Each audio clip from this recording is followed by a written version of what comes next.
Hi everybody and welcome to Husky Talk with UCTV Sports. Today we're joined by UConn Athletics Director David Benedict. Thank you so much. Yeah, it's good to be with you. We're really excited for this. We've sourced questions from all over Twitter, from within our own sports department, and from UConn Nation in general. So let's get right to it. The big news of the summer was UConn's move back home to the Big East. Can you bring me through a bit of that process? Was that big news? I mean, I guess. Okay. Look, it was a great process to be a part of. There's a lot of people involved, certainly on both sides. You know, this wasn't just a UConn decision. There's a lot of people that were involved in the Big East, such as presidents, athletic directors, coaches, conference staff.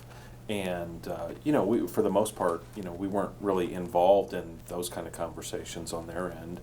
But on our campus, certainly our former president, Susan Herbst, our new president, President Katsileas, a range of different board members.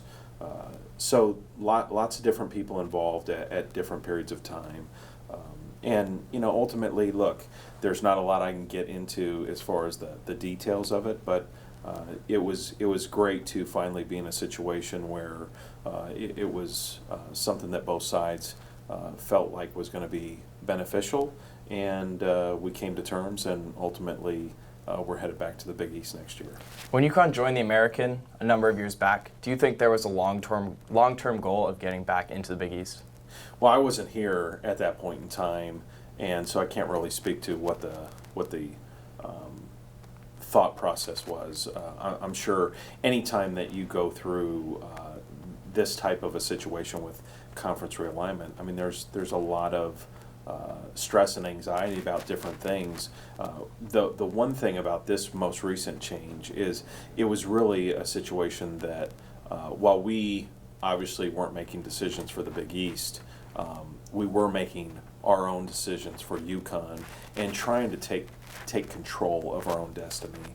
And we believed, as well as other people that I mentioned that were involved in this process, that this was the best decision moving forward, ultimately for our student athletes, for our university, for our fans. And as I said, we're fortunate that we were in a position to make it happen. But it's about trying to control that destiny versus a lot of times, and the one thing I would say about the last situation when the Big East broke up is, we weren't really in a position to control that. And that puts you in a very difficult spot because you're not really driving or in control of your own destiny. You just have to kind of deal with what the situation is, and that this was a little bit different situation. What's going to happen with football? So when you guys were going through the whole process, what was the thought process behind, football is going to move to independent, football is going to find another conference? How did you work through that process? Well, you can't really make decisions. You can certainly think through all of the potential options, and you can think through different scenarios of how things might come about. But, until we got to a place where it was apparent that we were going to have an opportunity to move, it was at that point in time when you can start having some of those conversations, because eventually most things leak because it's very hard, especially as I talked about how many people eventually were involved in this process. Eventually those things leak, and that's hard because you want to try to control some of those things, but you ultimately you really can't. And then you're forced to try to respond to the situation. And obviously things broke, and that put us in a situation where we would have loved to have had the opportunity to notify some people on the front end, but sometimes it's just not realistic. So once the information came out, we were able to make it official. Then you begin to have some of those conversations. But look, it's a very conference realignment, whether it was this decision or over the course of history in college athletics, is very emotional. And I've said many times, this won't be the last time something happens in college athletics that's going to impact conferences and the current alignment, because it's been going on as long as college athletics has existed. So conference realignment is going to continue. I hope that we're not impacted by it, but ultimately we evaluated the different options that we had, and we chose that the independent route is right now our best option. Now, for the basketball programs, there was a ton of buzz. Men's basketball is going to be back to Madison Square Garden, where there's been a tremendous amount of history made. What has been the response in terms of season ticket numbers, in terms of scheduling, recruiting? What have you seen from behind the scenes perspective that others might not know since UConn's been placed back in the Big East? Well, if you were paying attention when you walked in, we were going through an NCAA recruiting exam. I can't really talk about recruiting, so I can't say whether or not or how that's going to impact us. But I would say this, for the same reason that we did it for our fan base and for the university, yeah, we certainly think that the program is elevated, and the Big East certainly as a brand is still very strong.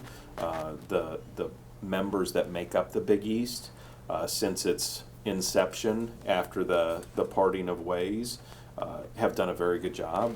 Specifically Villanova's won the national championship twice. If you throw UConn in there with our national championship in 2014, 3 of the last 6 national championships will have been won by what next year will be members of the Big East. So the brand is very strong. It's certainly very relevant to the Northeast. Many of the teams reside in this area of the country, and this is a basketball-centric area of the world, and that's not something that I have to convince people of. That's just the way it is. And so for all those reasons, in addition to a whole host of others, it makes a lot of sense. Rivalries are very important in sports and college athletics specifically. And I'll just tell you a story that shortly after the decision became public and it was announced, I was at a youth baseball game watching my kids, and a little kid came up to me, and I thought he was going to high-five me and say, "Hey, great job, can't wait to get back to the Big East."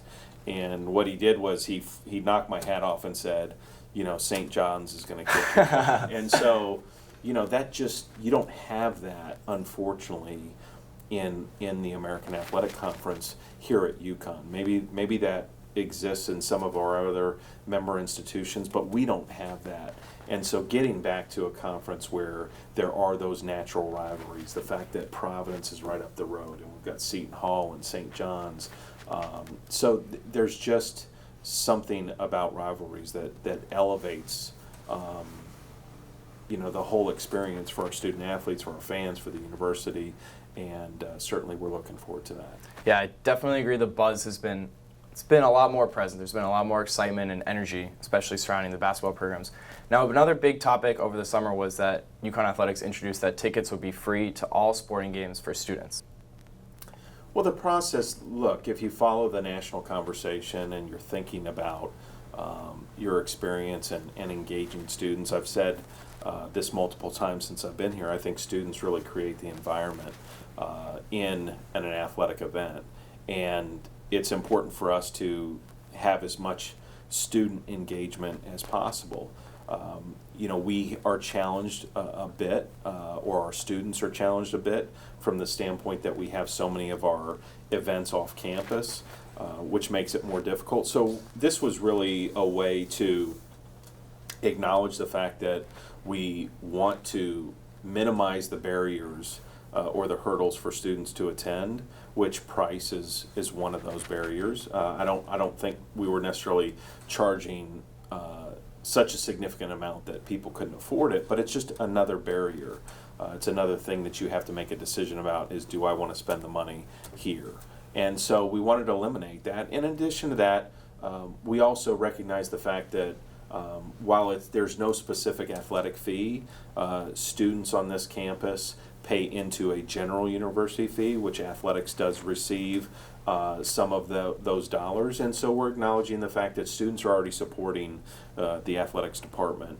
in a general way, and we felt it was the right thing to do at the right time. We all know that the conversation around tuition and fees in general for the cost of education around the country is significantly higher than it used to be. And so this was a way for us to give back to the students and also say, look, we want you to be a part of what we're doing. And fortunately, at least in the first 2 football games, we've had, although there's still things that we have to work on, we'd like students to actually come to the game and not just go to the tailgate, or when they come to the game, stay for the entire game versus just coming for the first half.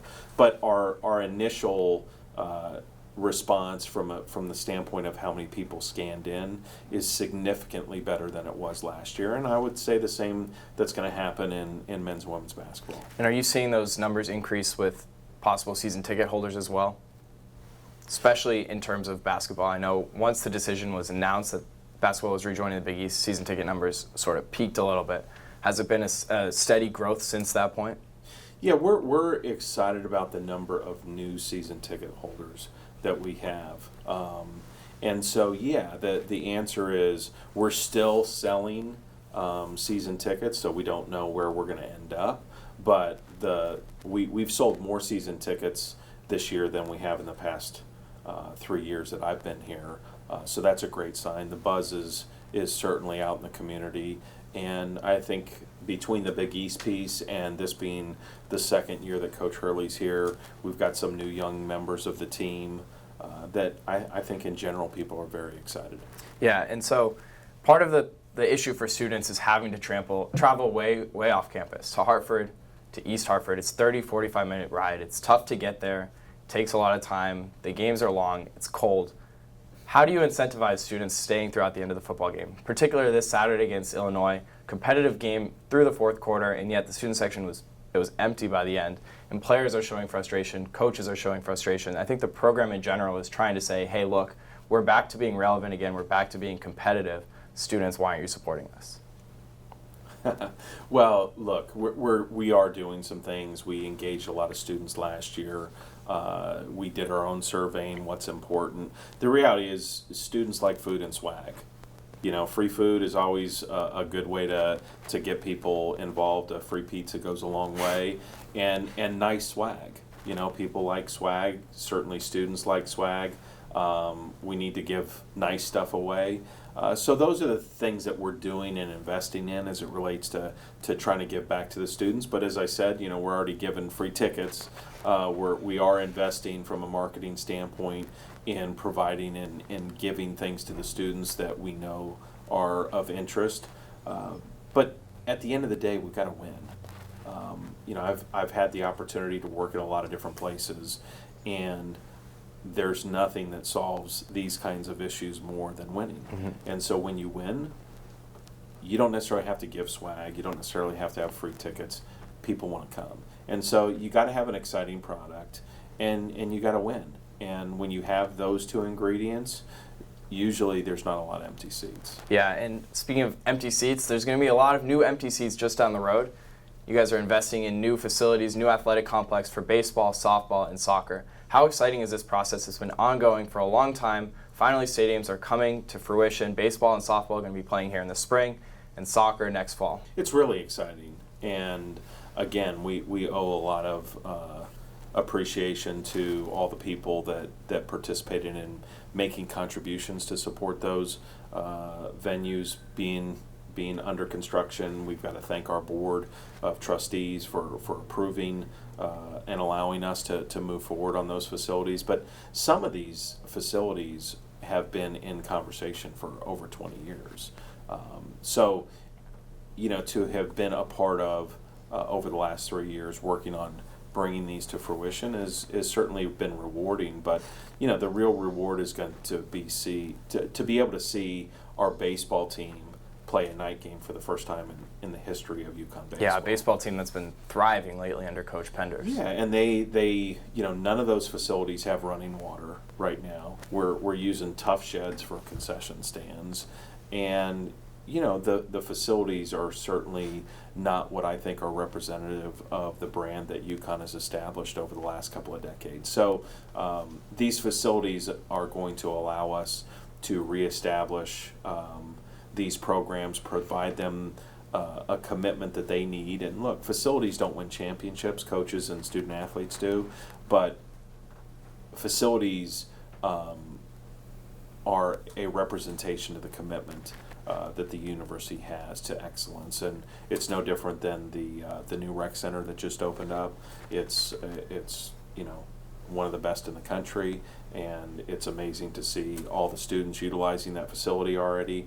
And we hope that not only for our student athletes, but also for rec and intramurals, these facilities are going to be open for use for students as well. Facilities don't make the teams better, like you said, but does having new facilities mean that the standard of play is going to be elevated and that the expectation for championships and for winning will be higher than it currently is? Well, I think it's not a direct correlation. I think a lot of coaches try to sell that from the standpoint that, hey, I need a great facility and that means I'm going to win championships. Well, I've been a lot of places where I've seen great facilities, but, you weren't necessarily winning championships all the time. Look, there are facilities that do provide an opportunity for student athletes to enhance their skill level. Frankly, if you don't have certain things, whether it's strength and conditioning space or for baseball and softball, to now have a state-of-the-art indoor hitting facility, which is very important in the Northeast, those are things that really have an impact on success and the student athletes being able to reach their potential. But the facility alone, we have a nice field to play on. Ultimately, it's what happens between the lines, so to speak, with those student athletes. But when you look at the picture in totality, whether it's for recruiting purposes or competition or for your fans, it's being able to put the whole picture together so that all aspects of your program are basically in a position where you can demonstrate that you care about what you're doing.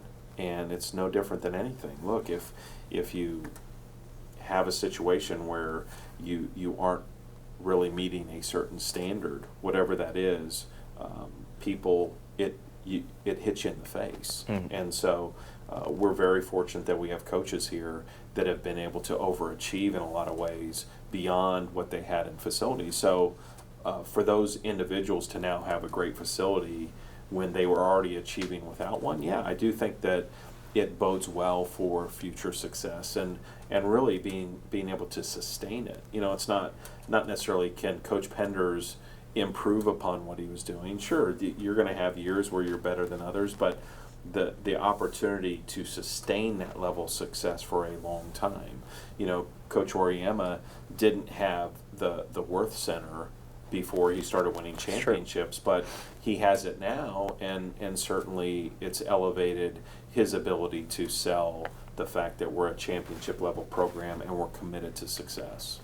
Now we're going to transition to a different sport that actually isn't yet a Division I program, but in recent years, lacrosse has really risen, and especially in the Northeast, it's become a powerhouse, really a hotbed for talent. UConn has a club lacrosse team for the men, but no Division I program. Is there any talks of having one down the line? Well, there's a lot of talks of it. I hear it all the time. We have a few individuals that it seems like every time I see them, they ask me about adding men's lacrosse. It's a complicated conversation because anytime you start talking about sports sponsorship, which we have 24 sports here, approximately 650 student athletes, give or take, depending on the semester. And so anytime you think about adding a sport, you have to understand and appreciate how that may impact your equity situation and the number of opportunities that you have. And you guys may know this from the standpoint that on most university campuses, the balance between male and female students, just the general student population, is trending towards more women going to college than men. And so your opportunities within athletics are supposed to reflect that of your general undergraduate student population. So it'd be very hard where we are doing our best to meet our responsibility of Title IX as it relates to opportunities. If we add a men's sport, and in men's lacrosse, I think the rosters are somewhere between 40 and 45.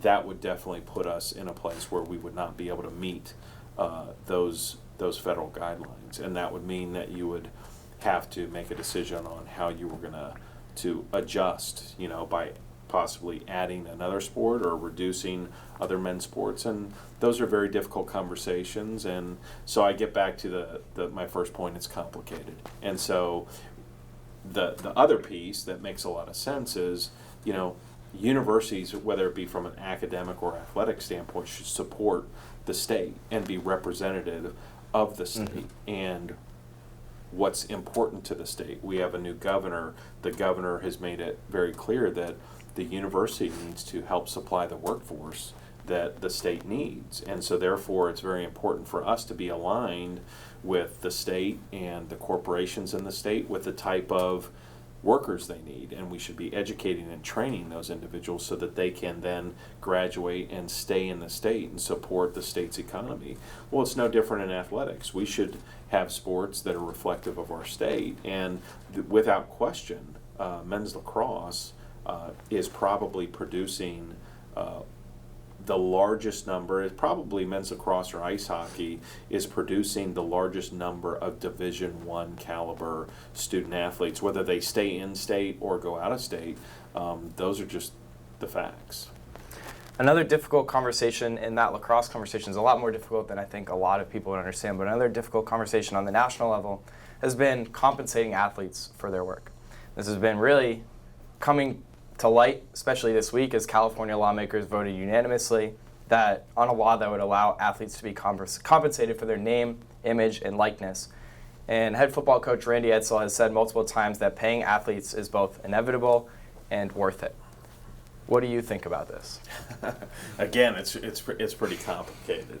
I've got my own thoughts on this. I don't necessarily see when you say compensation and you talk about name, image, and likeness, I don't see the compensation wouldn't be coming from the university. Right, it'd be from players benefiting off. It's allowing an individual to monetize their own brand, and which if a student today had an extreme talent, they were an artist, and they were able to sell their paintings, or they were a musician and created music that they could sell, they would be profiting from their skills. And I don't have any issue with whether it's a student that competes with one of our sports or a student that is in the College of Business that just created some new invention that everyone wants to buy. I don't think either one of those is a problem. So as far as name, image, and likeness goes, I'm a supporter. That there are complications to that as it relates to managing that within the context of eligibility issues within the NCAA, but I'm hopeful that we'll find our way to allowing that to happen, because I think that's a fair thing to do. But in terms of just paying a student athlete because they're competing as a student athlete, I don't agree with that. And I think that unfortunately the narrative as it relates to the value of the opportunity that college athletics provides an individual has been lost. And we provide opportunities to young men and women to transform their lives, many of whom are on full scholarships, which I think for those students that are paying their own way and have to take out student loans, there is a value to that. And it's a lifelong value. A degree impacts you for the rest of your life. And so I do think that there is a tremendous value that we provide to student athletes over a 4 or 5 year period of time that goes well beyond what you might compensate someone while they were here. And student athletes are not employees, and if you start paying student athletes, it becomes a totally different type of relationship. So name, image, likeness, I'm all for. I hope that the NCAA can figure out how to manage that in the context of amateurism and eligibility. I'm all for it. I think that, like you said, if schools were to pay athletes, I think it would take away from some of the spirit and energy that college sports provide, the passion for your school and for your teammates and for what you're representing, rather than just the paycheck that you're receiving from who you're playing for. That's right. So we'll move away from some of these hard hitters. There was a lot of them in a row. We'll move to some of the more popular questions that we saw on Twitter, starting with throwback jerseys. UConn football went back to the Block C this year, a more traditional look. Do you foresee basketball or other sports taking on this look as well? Well, I think there's always going to be a place for us, regardless of what sport it is, to recognize tradition. And so there's traditional marks or historical marks that we've come accustomed to, and whether it's the Block C or baseball has the Hook C, when you refer to the brand that we used to have of the old Husky dog, that I think probably is tied to men's and women's basketball. Do I think that you could see that? Yeah, I think that at some point in time you may see that pop up, because no different than a lot of the uniform changes that you see around the country. I think there's opportunity for that. Fans enjoy it. It provides an opportunity for us to do some unique things from a licensing standpoint. And you don't want to necessarily confuse people about what your brand is. I think the new brand that we see in the current Husky dog is a great mark, and it's a very good retail mark. But yeah, I think it's fun to be able to do some of those things from time to time. Your fans like it, student athletes like it, and it supports tradition. Tradition is a huge part of UConn, and tons of national championships and old rivalries, and one of those old rivalries is with Syracuse. Now, with UConn moving back into the Big East, there will be more games played at Madison Square Garden against St. John's and in the tournament, and some fans have asked if UConn's going to go back to a traditional home-and-home with Syracuse. They've played recently at Madison Square Garden. Obviously, this year there was the huge win for Dan Hurley. He chest-bumped Jalen Adams after the win, but a lot of fans have wondered if we're going to go back to a home-and-home against Syracuse. Well, that's not just a UConn decision. You have to have both sides of the programs want to do that. I think that we would definitely be interested in having a home and home with Syracuse, not just in men's and women's basketball, but all of our sports. Again, it's a traditional rival.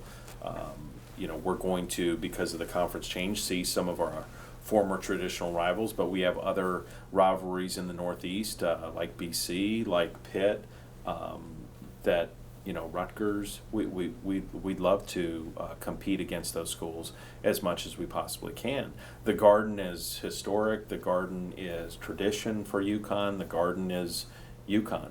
Everyone thinks of the Garden as that's our home. Yeah, UConn runs the Garden. Home away from home. So. And fortunately, we've played Syracuse the last 3 years at the Garden. They're not on our schedule right now to play again, but those are things that certainly we'll continue to try and make happen. All right, we're going to wrap up this interview with some quick hitters. So, what is your favorite UConn athletics memory? Wow. Probably winning national championships. I mean, within the first month and a half I was here, the women won a national championship in basketball, which was really fun to be a part of. Certainly, I can't take any credit for that because I had just gotten here, but just the ability to travel around with that team, get to know Coach Joriam and his staff as I just arrived, and follow them on a historic run was pretty amazing. And then experiencing winning a national championship with field hockey with Nancy Stevens, who is another remarkable coach here at UConn, who's built a national championship level program year in and year out, and seeing them win the way they did was really enjoyable. But look, it's really just being a part of an organization that provides transformational opportunities to students, to young men and women, that when you see those kids get their degree, and you see the smiles on their face. That's what makes it all worth it. Yeah, that's what it's all about. What's your favorite spot on campus? What's my favorite spot? Aside from, let's say, aside from Gamble. Any place that I can go engage with student athletes. We have a lot of sports, so there's a lot of different places that I can go do that. But having the opportunity to go watch them work out, watch them compete, that's the rewarding part. There's a lot of other things that we do in the athletics department that unfortunately pulls us away from spending more time doing that.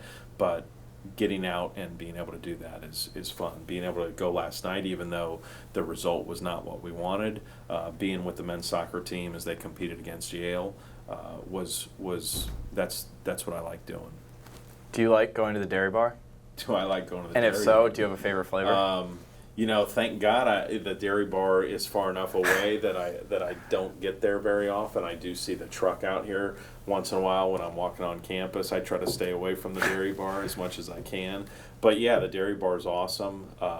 It's another tradition at UConn, and I've got my favorite flavors. Actually, I will tell you this: when I got to UConn and we went through our first season of football. I'm fortunate enough to have a suite that we host donors in when we have home football games, and at halftime they would bring this dessert cart in, and it had a bunch of cakes and different things on it that were, I'm sure good, but at the end of the season I said, like, why do we have that in here when we could have a dairy bar cart? And so we now have a dairy bar cart that comes in that's like a sundae there you setup, and I mean, it's more popular, I promise you, than the cake cart that was coming around. So, you're saying maybe people love it, and what I find out is usually we have about 25 or 30 people in my suite, but it seems like there's like 60 people when the dairy bar cart comes in. So it's become a kind of a tradition, and it just tells you that, especially for people that aren't on campus a lot, when they have the opportunity to be there and then they find out, oh, hey, the dairy bar is coming in at halftime, it puts a smile on a lot of people's faces. Maybe we'll have to bring some dairy bar into the student section in the second half of football games. And get students to stick around. We got the dairy bar truck to come to football games, but that's not a bad idea. All right, our last question for today is, what is the one thing you're most proud of about UConn? And I won't take any credit for this, but having, again, the opportunity to have been a lot of different places, the one thing that makes UConn really special is that I think the majority of the people on campus, and you're never going to get 100% of people to agree with things, but I believe that the majority of the people that work here, as well as the student body, really appreciates the impact that athletics has had on this university, and that a lot of times people look at it and people enjoy it for one reason or another, but they look at athletics as kind of something that is we get a lot, we don't really give back, and at UConn it is clear that athletics has had a major impact on this university and what it's become, and that's really exciting to be a part of, because I believe athletics is a really critical component to a great experience for all students when they come to college, and certainly being a part of what we can provide to the student body from an experience standpoint is critically important, and I think it's a give and take relationship. I think it's been valuable for the university, and the university's given great support to athletics for us to be able to achieve all those things. So that's probably the thing that I'm most excited about, because every day I can come into work knowing that there's a bunch of people that are really invested and value what we're doing. Sounds like a dream come true. I want to thank you so much, Mr. Benedict, for coming on with us on Husky Talk. I'm Noam Watt. This has been Husky Talk with UCTV Sports. Go Huskies.